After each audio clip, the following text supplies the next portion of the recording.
Assalamualaikum warahmatullahi wabarakatuh. Waalaikumsalam warahmatullahi wabarakatuh. Alhamdulillah wassalatu wassalamu ala sayyidina Rasulillah sayyidina wa maulana Muhammad ibn Abdullah wa ala alihi wa sahbihi wa mawalah. La haula wa la quwwata illa billah, amma ba'du.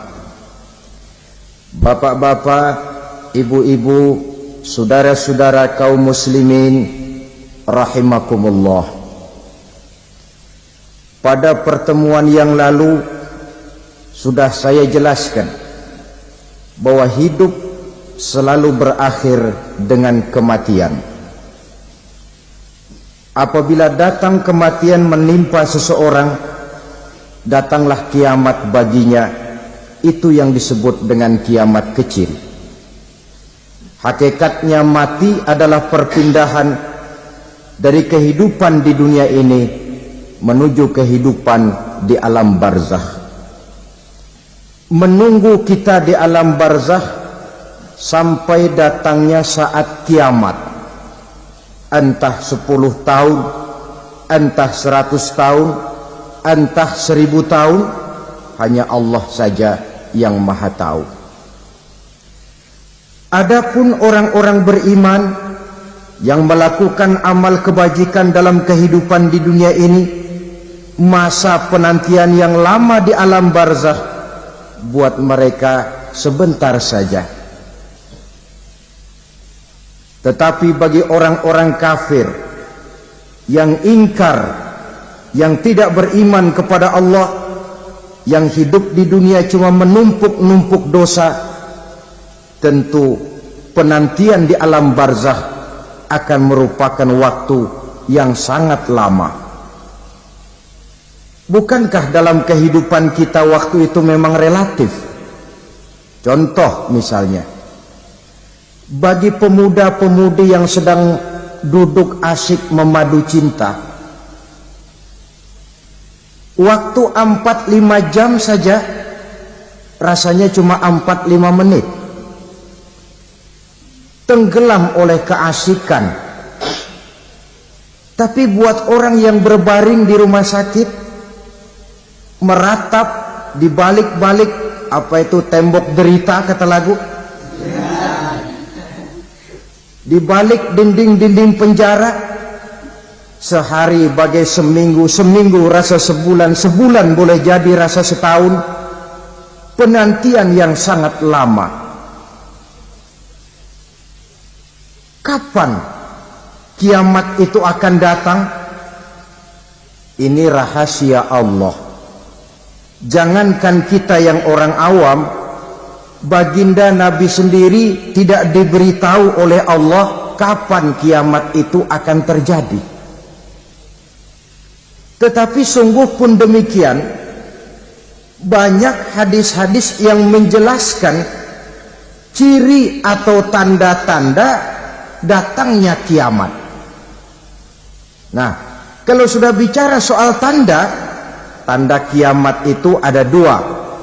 Pertama yang disebut alamatus sughra, tanda-tanda kecil. Ini waktunya masih ada tenggang.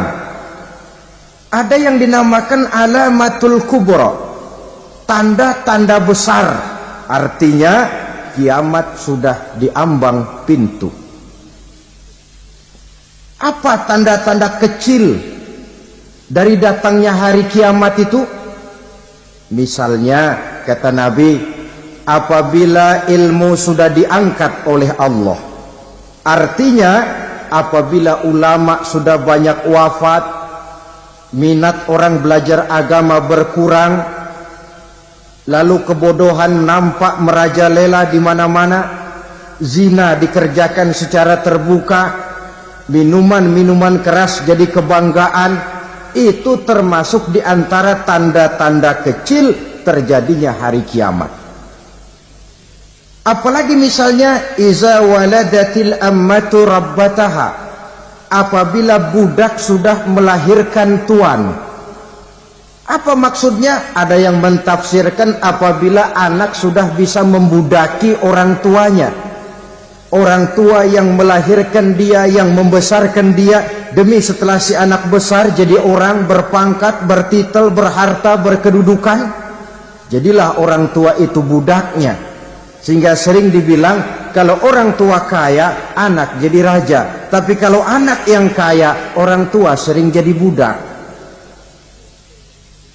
Apalagi munculnya fitnah yang bergelombang, timbul perang antara dua bangsa yang besar, waktu berjalan terasa sangat pendek sekali. Itu merupakan tanda di antara tanda-tanda kiamat. Termasuk di dalamnya sulit membedakan mana laki, mana perempuan. Kan kalau tanda-tanda kayak begini sekarang sudah banyak kita lihat kan. Ulama banyak wafat, penggantinya sulit. Zina dikerjakan berterang-terangan, minuman keras jadi kebanggaan, banyak anak membudaki orang tuanya, sulit membedakan mana laki mana perempuan. Kadang-kadang dari belakang kita lihat perempuan bener, begitu kita colek nengok jenggotan.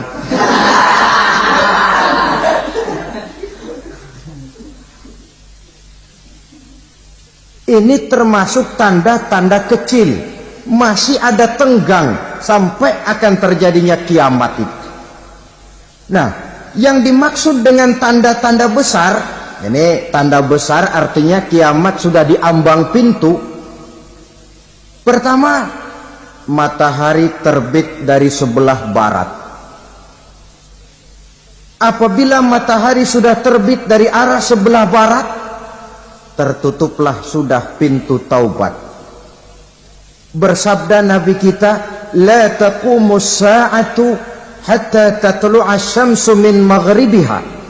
Tidak akan datang hari kiamat sampai matahari terbit dari arah sebelah barat.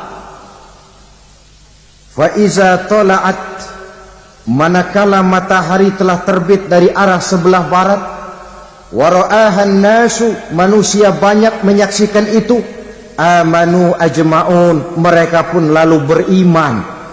Yang tadinya kafir, yang tadinya ingkar, yang tadinya membangkang, setelah melihat matahari terbit dari sebelah barat, buru-buru beriman, berlomba-lomba mengucap dua kalimat syahadat. Tapi apa yang terjadi? Kata Nabi, wadzalika hina la yanfa'u nafsan imanuha lam takun amanat min qabl. Hari itu adalah hari yang iman sudah tidak berguna lagi bagi seseorang apabila sebelumnya memang dia tidak pernah beriman. Au kasabat fi imaniha khaira, atau beriman tetapi tidak pernah melakukan kebajikan di dalam keimanannya itu. Hari yang sudah kasib, hari yang sudah terlambat, beriman tidak akan ada gunanya lagi. Ini pelajaran buat kita. Sebelum sang surya terbit dari sebelah barat, sebelum nafas sampai di tenggorokan, artinya pintu taubat masih terbuka. Kalau dua hal itu sudah terwujud, nafas sudah sampai di kerongkongan atau matahari sudah terbit dari arah sebelah barat, tertutuplah sudah pintu taubat. Tak ada lagi gunanya pangkat, jabatan, harta, bahkan beriman pun dalam suasana macam itu. Too late, kata orang Kulon. Sudah terlambat. Matahari terbit dari arah sebelah barat. Itu tanda besar, artinya kiamat sudah di ambang pintu. Lalu apalagi tanda besar? Munculnya Dajjal. Dajjal artinya pendusta-pendusta yang menyesatkan manusia. Ada dua macam Dajjal, saudara. Ada Dajjal kecil, ini Dajjal kelas teri. Kalau ini sejak zaman Rasulullah sudah ada itu. Tiap zaman ada. Di zaman Rasulullah misalnya ada yang bernama Aswad al-Unsi dari Yaman, ada yang namanya Musailamah al-Kazzab dari Yamama, ada yang namanya Ibnu Sayyad dari Madinah. Ini dajjal-dajjal di zaman Rasul. Musailamatul Kazzab memproklamirkan diri jadi nabi, dia di zaman Rasul masih hidup. Ini dajjal zaman Nabi. Di zaman sahabat muncul dajjal-dajjal. Di zaman kita sekarang ini dajjal-dajjal pun gentayangan. Dajjal-dajjal kelas teri. Kerjanya mendustakan manusia, menyesatkan manusia, memalingkan manusia dari jalan yang benar dan diridhoi oleh Allah Subhanahu wa taala. Adapun yang merupakan tanda besar dari datangnya kiamat, dajjal-dajjal kelas kakap, pembohong-pembohong besar yang menyesatkan masyarakat manusia berpaling dari jalan Allah mengikuti jalan mereka. Apa sih ciri dajjal itu? Kata Nabi dalam hadis Bukhari Muslim, innad dajjala, sesungguhnya yang namanya dajjal itu yakhruju, satu saat akan muncul mendekati hari kiamat. Wa inna ma'ahu ma'an, si dajjal ini membawa air, wa naran, dan juga membawa api. Dua simbol. Di tangan yang satu dia bawa air, di tangan yang satu dia bawa api. Wa ammal ladzi yarahu an-nasu ma'an fanarun, adapun yang orang banyak lihat air, hakikatnya adalah api. Yang dilihat api, hakikatnya adalah air. Oleh sebab itu, kalau api yang ditawarkan, ambillah air. Kalau air yang ditawarkan, pilihlah api. Maksudnya apa ini? Ini bahasa simbol, saudara-saudara. Dajjal bicaranya seolah-olah untuk kepentingan manusia, menawarkan surga. Surga yang dia tawarkan hakikatnya neraka. Hai manusia, kalau kau mau bahagia, jangan dekat-dekat dengan agama. Solat itu tidak efektif dan efisien, tidak produktif dari segi ekonomi itu. Menghadiri majelis taklim cuma buang-buang waktu. Tahajud, tasbih, tahlil, baca Quran, apa itu? Pekerjaan mubazir saja. Hidup ini cuma sekali, masa yang cuma sekali, manfaatkan dengan sebaik-baiknya. Mumpung, dibawanya sifat mumpung tetapi dalam pengertian yang sangat negatif. Bicaranya seolah-olah untuk kepentingan manusia, tetapi sebenarnya menjerumuskan manusia. Menawarkan air, tapi sebenarnya api. Menawarkan api, tapi hakikatnya air. Buat apa kamu sholat? Buat apa kamu bayar zakat? Buat apa kamu puasa? Surga yang dicanangkan Dajjal, hakikatnya neraka. Neraka yang digambarkan Dajjal, pada dasarnya adalah surga. Jadi memutarbalikkan fakta itu kerjaan Dajjal. Yang hak jadi batil, yang batil dibilang hak, yang benar jadi salah, yang salah malah jadi benar. Tuntunan disuruh jadi tontonan, tontonan malah menjadi tuntunan. Itu pekerjaan Dajjal profesinya. Zamannya Nabi Adam, Dajjalnya kan iblis. Betul? Betul. Apa sih gang kerayuan iblis itu? Allah setelah menciptakan Nabi Adam kan bilang, Adam, kau dan istrimu Hawa tinggal di surga ini. Seluruh fasilitas yang ada di surga persilahkan kau nikmati. Satu yang tidak boleh, jangan coba-coba dekati pohon khuldi. Dekat saja jangan, apalagi sampai memetiknya. Datang Dajjal yang namanya iblis ini. Adam, kamu tahu nggak kenapa tidak boleh makan buah khuldi? Ya nggak tahu, pokoknya saya dilarang. Bodoh kamu Dam. Khuldun artinya kekal. Kalau kamu makan itu buah, kau akan kekal di surga buat selamanya. Allah tidak kepengen, maka dilarang kamu makan buah khuldi. Kalau kau ingin kekal di surga Adam, makan saja. Saya bicara begini ini untuk kepentingan kamu Adam.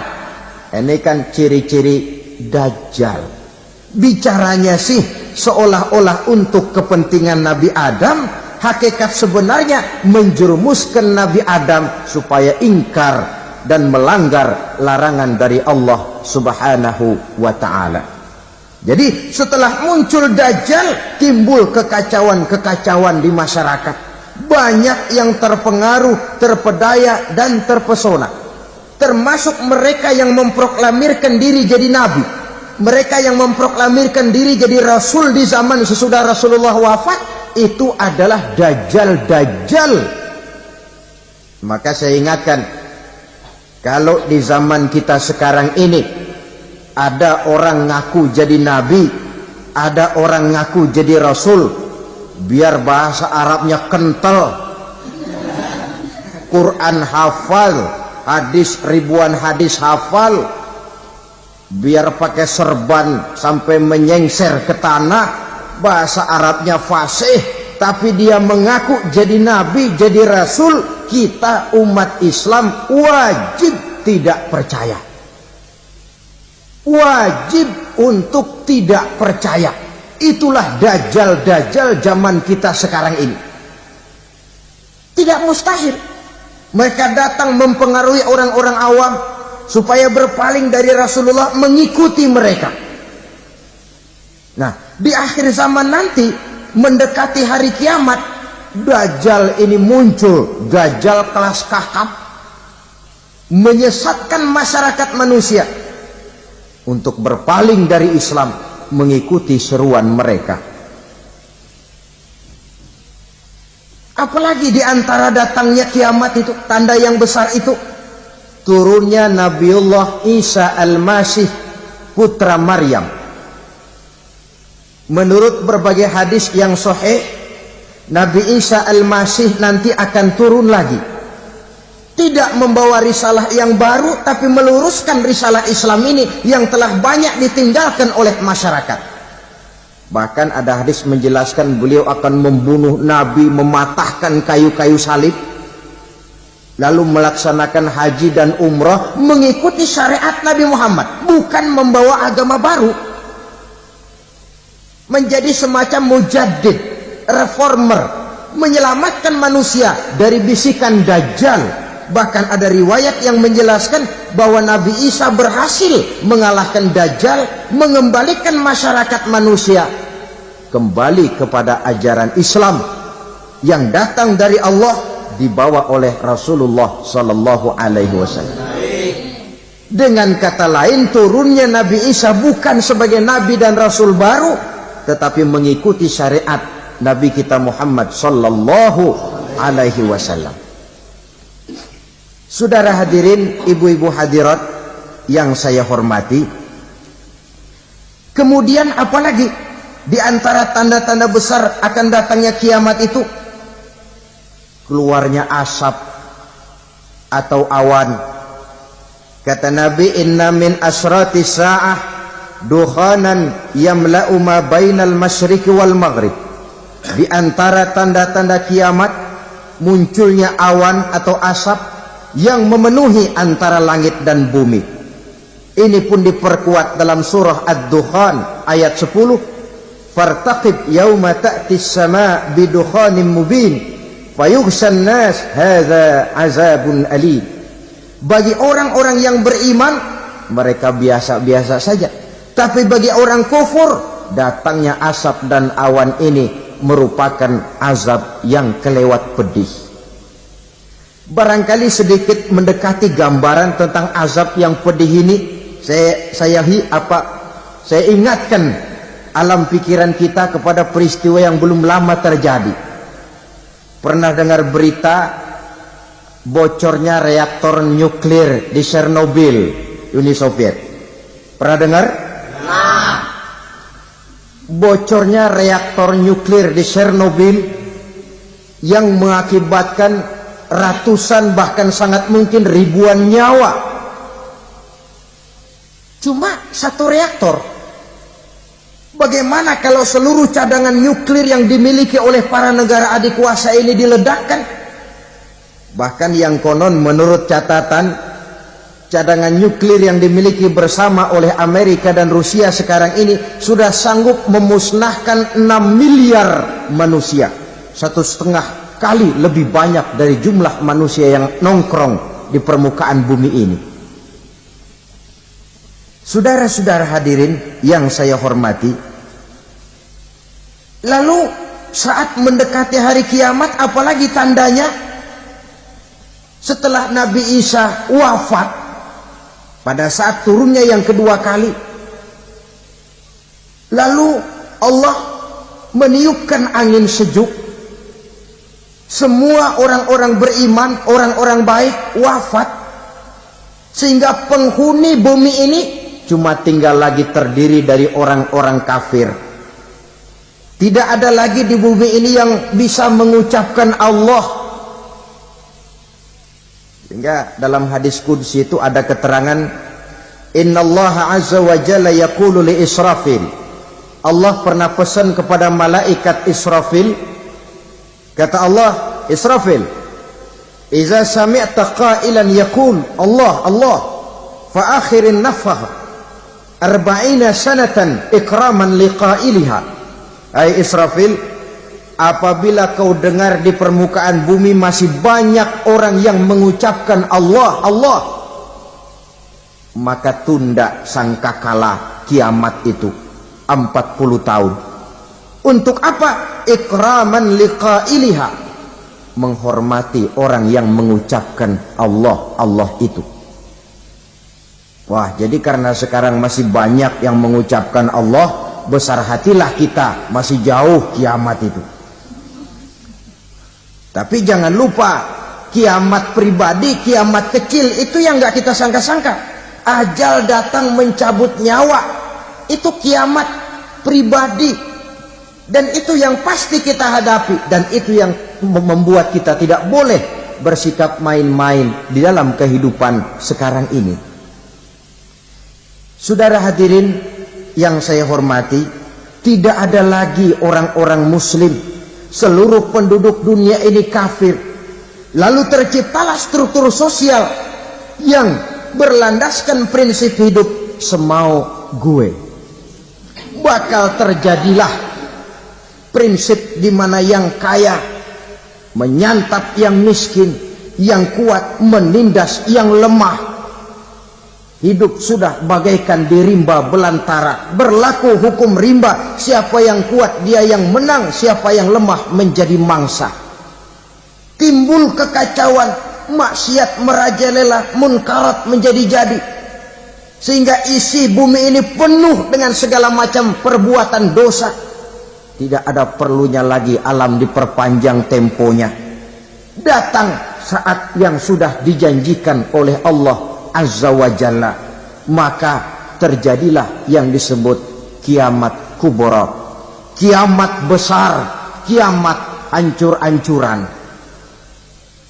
Bagaimana kejadian ini dimulai?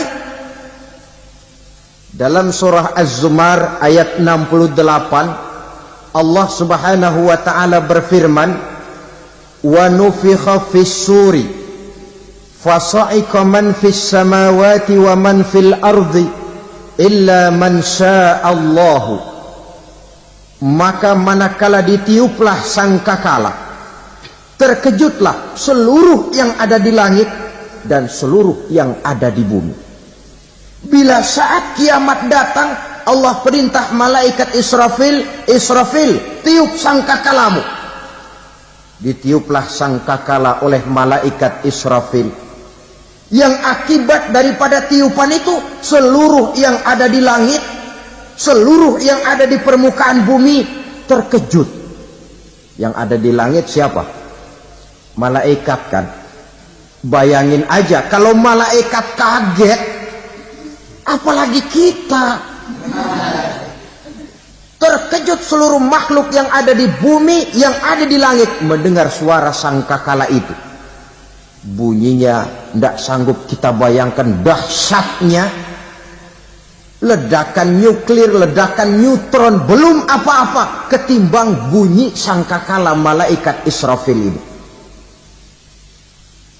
Nah, lalu mendengar bunyi sangkakala ini, gemparlah makhluk, kacaulah alam.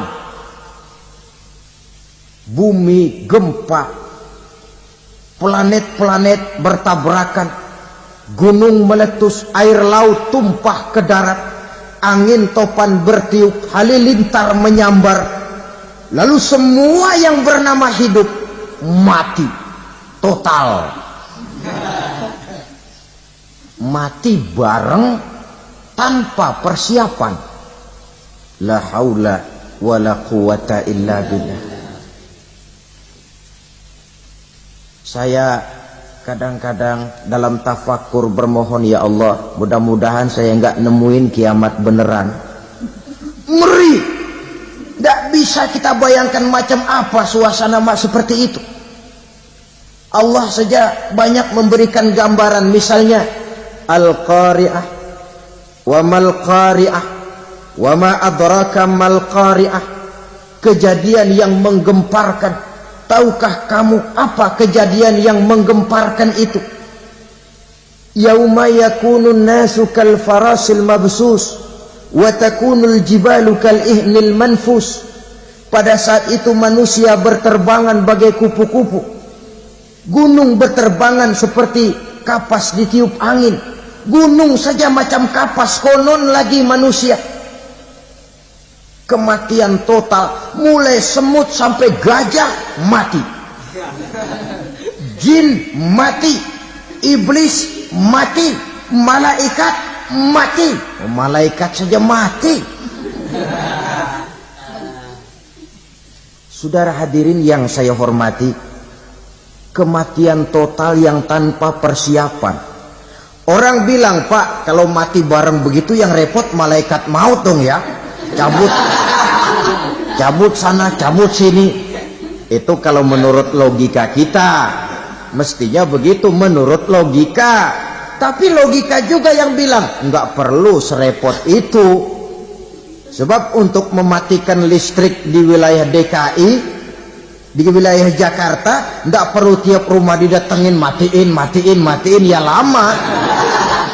Cukup dari kantor pusatnya saja PLN tekan satu tombol, gelaplah seluruh Jakarta. Saudara hadirin yang saya hormati, kematian total. Lalu setelah kematian total, planet-planet juga mati, dalam arti tidak bergerak dan beredar. Angin mati, dalam arti tidak bertiup. Air mati, dalam arti tidak ada riak gelombang. Pokoknya semua mati. Kullu nafsin za'iqatul maut, semua yang bernafas mati. Dalam ayat lain, kullu man 'alaiha fan, semua yang ada di permukaan bumi fana. Yang kekal cuma Allah Subhanahu wa ta'ala.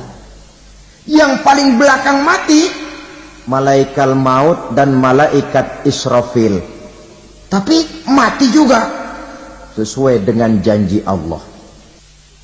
Menurut hadis Bukhari Muslim dari Abi Hurairah, masa tenggang waktu antara kematian total pada tiupan sangkakala pertama dengan proses kebangkitan pada tiupan sangkakala kedua 40 lamanya. Tidak dijelaskan oleh Abi Hurairah 40 jam, apa 40 hari, apa 40 tahun. Hadis-hadis cuma menyebutkan 40 saja. Sunyi alam, yang tinggal cuma Allah saja lagi. Ketika itu Allah berseru-seru, katanya, limanil mulkul yauma, siapa para penguasa hari ini? Mana itu raja-raja dan penguasa yang dulu mengaku jadi Tuhan? Fir'aun, mana Fir'aun sekarang? Yang dulu jadi raja, merasa berhasil, sombong, lalu tidak mau turun-turun dari kekuasaannya. sampai kepada puncak kekurang ajarannya mengangkat diri jadi Tuhan. Mana itu Fir'aun? Namrus, mana sekarang Namrus? La ilaha illa ana. Ternyata tidak ada Tuhan lain selain daripada aku, kata Allah. Proses kemudian, saudara-saudara, turunlah hujan dari langit. 40 lamanya hujan itu. Tidak jelas juga 40 jam apa 40 hari. Setelah air turun membasahi, datanglah tiupan sangkakala yang kedua. Semua yang bernama mati bangkit dari kuburnya masing-masing. Ini yang disebut Yaumul Ba'thi, hari kebangkitan. Allahu Akbar. Pada saat kita bangkit dari kubur kita masing-masing, kumpul di padang mahsyar namanya. Bayangin aja, saya sendiri nggak sanggup bayangin. Manusia sejak zaman Adam sampai zaman kiamat kumpul bareng di tempat sama. Berapa banyaknya itu?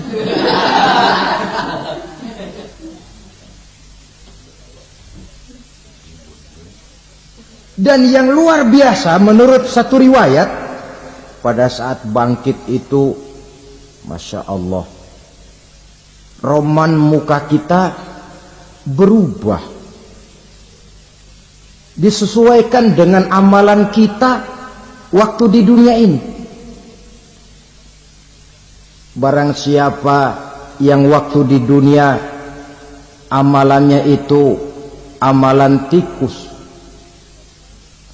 di akhirat nanti dia bangkit dari kubur, mukanya seperti muka tikus. Gagah betul badannya, tapi mukanya seperti tikus. Kenapa? Amalannya waktu di dunia seperti amalan tikus. Apa amalan tikus itu? Suka ngegeragoti barang yang sudah disimpan rapi-rapi. Orang sudah simpan uang rapi-rapi, simpan perhiasan rapi-rapi, digeragoti oleh tikus. Maling-maling, pencoleng-pencoleng, koruptor-koruptor, itu nanti di akhirat nanti kita lihat mukanya seperti muka tikus. Oh, ini waktu di dunia suka nyolong, mukanya seperti muka tikus. Barang siapa yang waktu di dunia ini amalannya itu amalan macan, dia akan bangkit nanti mukanya seperti muka macan.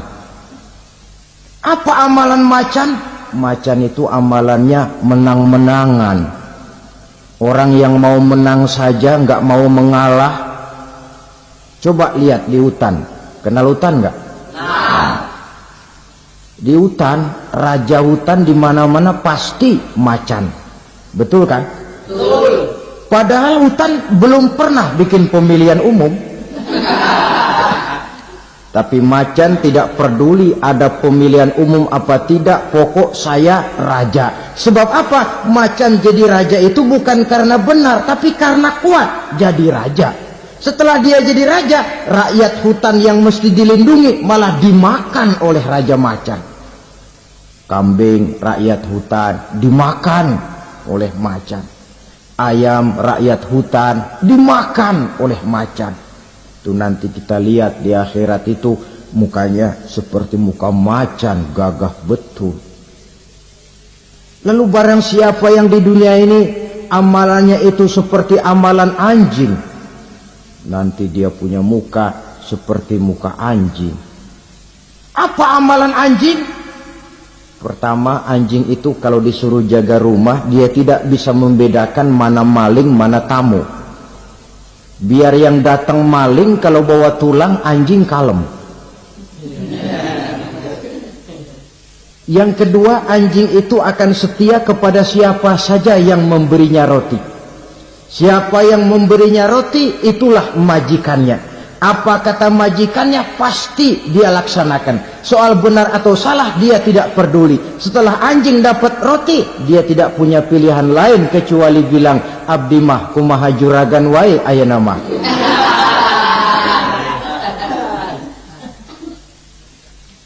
Saudara hadirin yang saya hormati, berkumpul di padang mahsyar, tiap orang sibuk dengan persoalannya masing-masing. Matahari waktu itu didekatkan oleh Allah, panas luar biasa.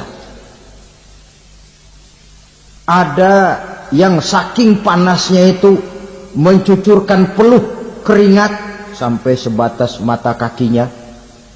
Ada yang keringatnya sampai sedengkulnya, ada yang keringatnya sampai sepusatnya, ada yang keringatnya mengalir sampai sebahunya, ada yang kelelap oleh keringatnya sendiri, sementara orang di sampingnya nggak apa-apa. Bergantung lagi amalan dia waktu di dunia ini. Saudara-saudara, sebagian orang dalam kepanikan padang mahsyar berombong-rombong datang mereka menghadap Nabi Adam. Ya Adam, anta abal bashar. Hai Adam, Tuhan adalah bapak moyang manusia. Kami sebentar lagi akan disidang, dimintakan pertanggungan jawab. Tolonglah kami, hai Adam. Kata Nabi Adam, jangankan nolongin sampean, saya sendiri tanggung jawab di hadapan Allah. Ketika dulu tidak boleh makan khuldi, saya serobot. Sudahlah, urus diri masing-masing saja, nafsi.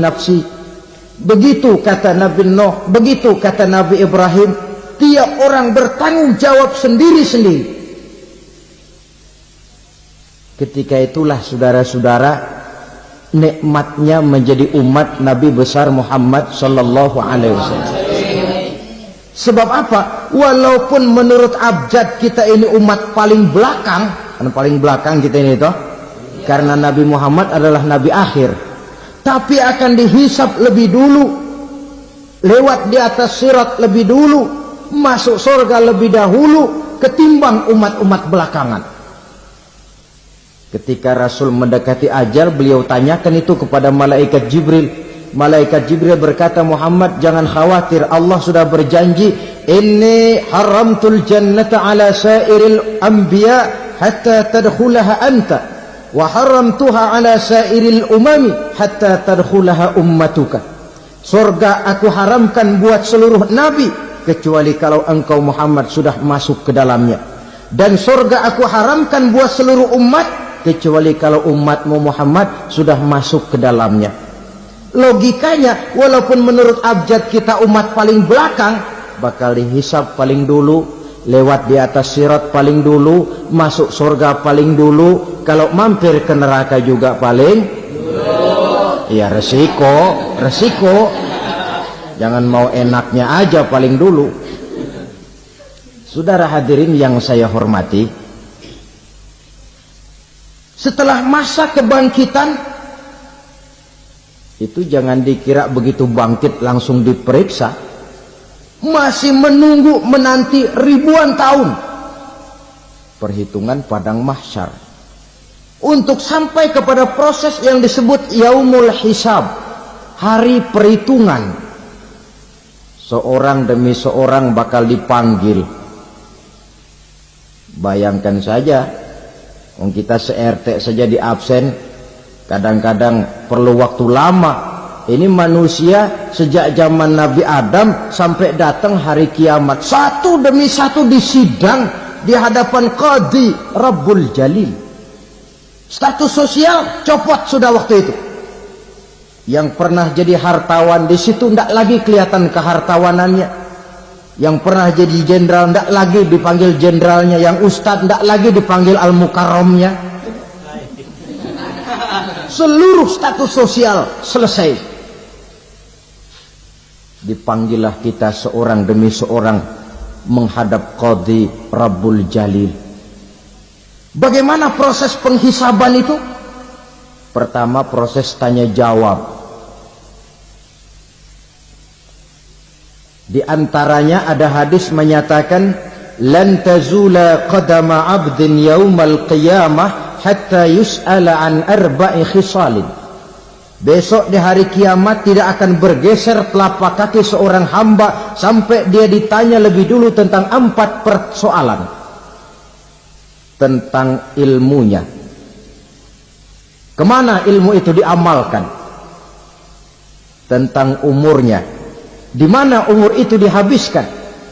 Tentang masa mudanya. Kemana masa muda itu dipakai? Tentang hartanya. Dari mana harta itu didapat dan kemana harta itu dibelanjakan.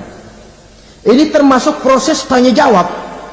Jadi kalau istilah pengadilan dunia, nama Fulan bin Fulan. Kamu waktu di dunia diberikan umur panjang untuk apa? Pernah mengalami masa muda, kemana kau habiskan masa remajamu? Kau diamanahkan ilmu, dengan apa ilmumu kau amalkan? Kau diberikan harta, dari mana harta kau dapat, kemana kau belanjakan? Tak seorang pun yang bisa mungkir. Sebab apa? Dikala itu yang menjadi saksi bukan orang. Yang menjadi saksi adalah seluruh anggota badan kita. Tangan bicara, kaki jadi saksi terhadap seluruh amalan yang pernah kita kerjakan pada saat kehidupan di alam dunia ini. Selesai proses tanya jawab, lalu diperlihatkan buku catatan kita waktu hidup di dunia ini. Jangan lupa Allah itu menyiapkan 2 superkomputer kepada kita. Sebelah ditempelin sebelah kanan, yang sebelah tempelin di sebelah kiri. Komputer itu namanya Raqib dan Atid. 2 malaikat yang apabila baik kita lakukan, refleks saja akan menulis kebajikan kita. Jahat kita kerjakan, akan tertulis. Catatan itu nanti diperlihatkan kepada kita. Waduh, alangkah malunya pada saat diperlihatkan catatan kita, buku rapot kita merah melulu. Barangkali diperiksa sambil diomelin, brengsek lo. Buku merah melulu begini, bagaimana waktu hidup di dunia? Tidak cukup diperlihatkan buku catatan kehidupan, rekaman kehidupan. Rekaman kehidupan kita secara utuh sejak terlahir sampai ajal datang merenggut nyawa. Barangkali mirip dengan video sekarang ini, di mana terekam dengan baik seluruh kegiatan kita, sejak yang sekecil-kecilnya sampai kepada yang sebesar-besarnya. Untuk kemudian kita pun menerima balasan. In khairan fa khairun wa in syarran fa syarrun. Kalau baik ya baik balasannya, kalau jahat ya jahat juga balasannya. Catatan-catatan kita diberikan. Kalau banyak kebajikannya diberikan di tangan kanan dengan cara yang halus. Kalau banyak kejahatannya diberikan dari sebelah kiri atau dilempar dari belakang. Itulah sebabnya sejak di dunia ini kita sudah mohon kepada Allah. Ketika berwudu membasuh tangan kanan, apa kita bilang? Allahumma a'tini kitabi biyamini wa hasibni hisaban yasira. Ya Allah, berikan saya kitab di tangan kanan, dan kalau saya memang perlu dihisap, hisaplah saya yang seringan-ringannya. Tangan kiri berlindung kita kepada Allah, jangan sampai diberikan kitab di tangan kiri atau dari arah sebelah belakang. Wa a'udzubika an tu'tiya kitabi bishimali aw min wara'i zuhri, dari arah sebelah belakang. Na'udzubillah min dzalik. Setelah selesai lewat proses penghisaban, lewat mizan, timbangan, maka yang sudah selesai dihisab itu bergeraklah menuju sirat, jembatan yang terbentang menuju surga melalui neraka. Saudara-saudara, panjangnya perjalanan sirat itu memakan waktu ratusan tahun. Tetapi orang yang lewat di atas sirat pun macam-macam, bergantung amalannya ketika di dunia ini. Ada yang lewat di atas sirat itu kalbarkil khatib, seperti kilat yang menyambar, lep, sudah sampai dia di surga. Cepat bukan main.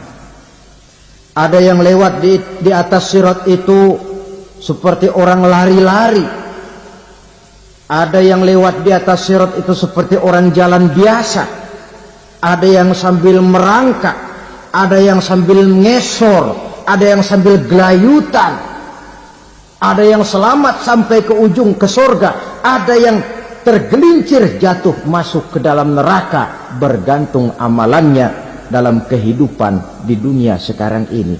Tiap kita akan melewati yang namanya sirat ini.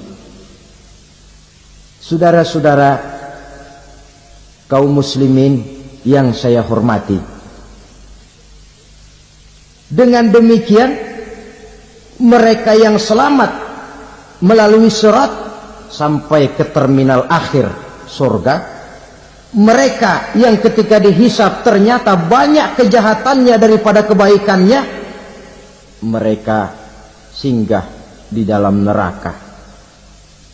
Nah, adapun orang-orang yang beriman menurut ayat Quran dan hadis Nabi itu nanti ada bermacam-macam. Ada orang beriman itu yang dimasukkan surga. Ada orang beriman itu yang dimasukkan ke dalam surga. Ada orang beriman itu yang disebut penduduk surga. Kenapa lain-lain, Pak? Karena waktu di dunia amalannya juga lain-lain. Ada orang beriman yang masuk surga. Ini paling murah tiketnya. Mau masuk surga?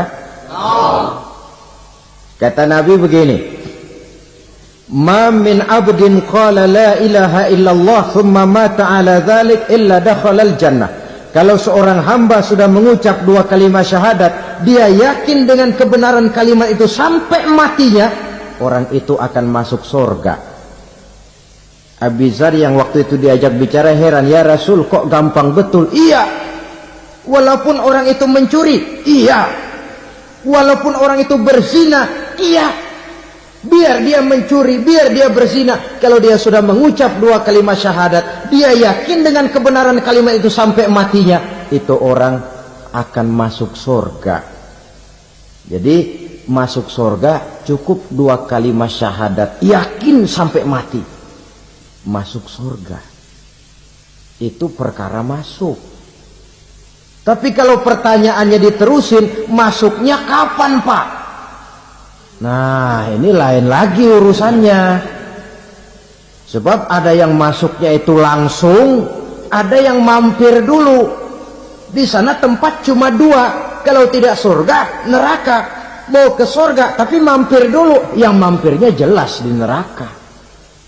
Kenapa? Dalam hadis qudsi ada riwayat, nanti itu di akhirat, setelah Allah selesai mengatur penduduk surga masuk surga, yang neraka masuk neraka, Allah berkata kepada malaikat Malik, malaikat Malik, labaik ya Allah, itu bajingan-bajingan tengik, manusia-manusia durjana yang waktu di dunia tidak mau sujud, jauh dari ulama, gemar melakukan yang munkarat dan maksiat, hidup di tengah masyarakat selalu jadi bibit keonaran, kufur, sudah masuk neraka semua. Sudah ya Allah. Nah, kalau sudah, coba sekarang kamu masuk, Malik. Saya, iya, masuk neraka. Mau apa ya Allah? Kata Allah, akhriju minan nar man kana fi qalbihi misqala habatin min khardalin min iman. Kau masuk neraka, cari di dalam neraka orang-orang yang ada imannya walaupun kecil sebesar biji zarah, angkat mereka keluar. Masuk malaikat Malik ke neraka, cari orang yang ada imannya, korek-korek.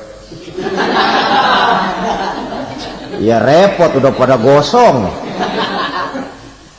Yang ada imannya diangkat ke atas, yang ada imannya diangkat ke atas. Lalu dimandikan di Nahrul Hayat, namanya sungai kehidupan di akhirat nanti. Cakep lagi rupanya, bersih lagi wajahnya, apel di hadapan Allah. Kata Allah, bagaimana mas? Kapok nggak sampean?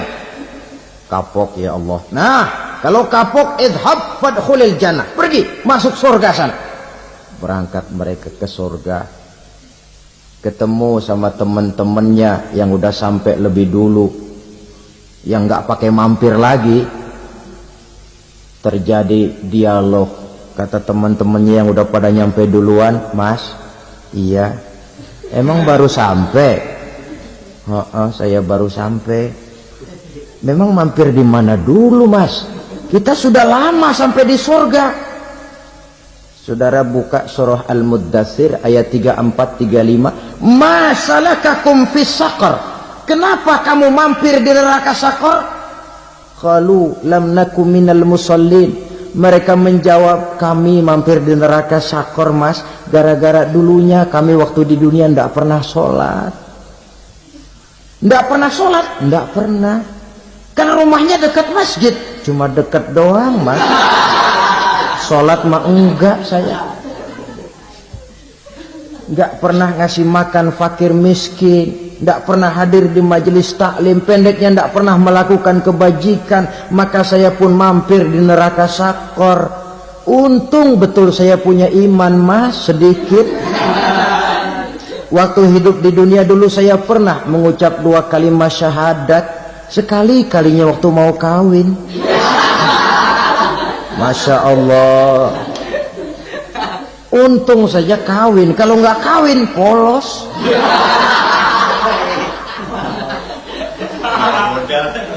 Itu juga pengulu sudah setengah mati ngajarin.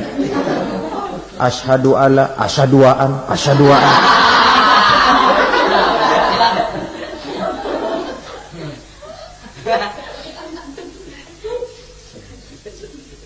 Ini namanya masuk surga. Ada mampir dulu. Ada pula orang mukmin itu yang dimasukkan surga. Namanya dimasukkan kan terima beres. Saya masuk ke rumah, jalan sendiri, cari tempat sendiri. Saya dimasukkan ke dalam rumah, terima beres. Pokok ada di dalam, itu dimasukkan namanya. Nggak pakai mampir.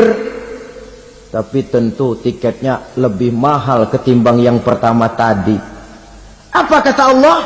Innal ladzina amanu wa amilus salihat la ukaffiranna anhum sayyi'atihim wa la udkhilannahum jannah. Sesungguhnya orang-orang yang beriman kemudian beramal soleh, kami hapuskan segala dosa dan kesalahannya, kami masukkan mereka ke dalam surga. Lihat ayatnya. Allah yang memasukkan, kita yang dimasukkan. Tidak pakai transit, tidak usah mampir. Cuma tidak cukup syahadat, tidak cukup amanu, tapi diiringi dengan wa'amilus salih. Iman, amal. Tidak cukup syahadat, lalu dibuktikan dia sholat, dia zakat, puasa, lalu dia melakukan berbagai macam kebajikan. Ini yang menyebabkan dia tidak pakai mampir di tempat yang bernama Saqar. Lalu ada pula orang mukmin itu yang disebut penduduk surga. Wah, ini sudah VIP ini. Ashabul jannah, penduduk surga.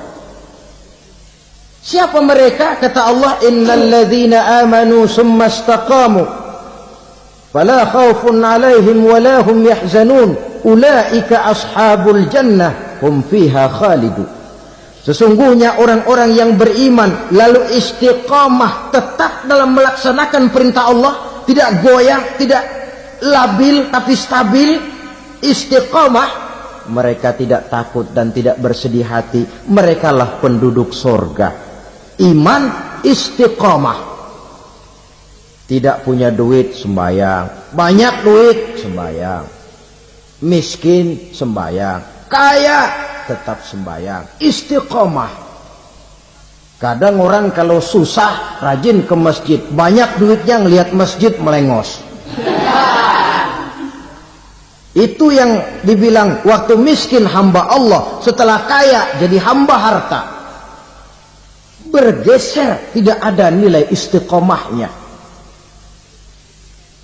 Saudara-saudara, dengan begitu penduduk neraka itu dua. Ada penduduk permanen, ada penduduk yang semi permanen.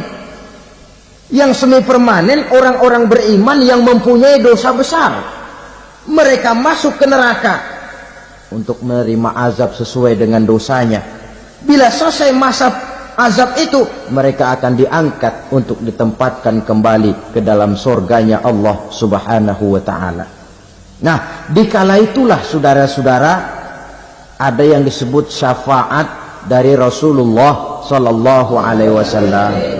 Tapi tentu jangan lupa, syafaat ini ibarat kain menambal dia. Kita punya kain bolong-bolong sedikit, syafaat yang menambal. Sholat kita ada kurang dikit, sedekah kita ada campur riak dikit, amalan kita ada tidak karena Allah dikit. Kita berharap syafaat.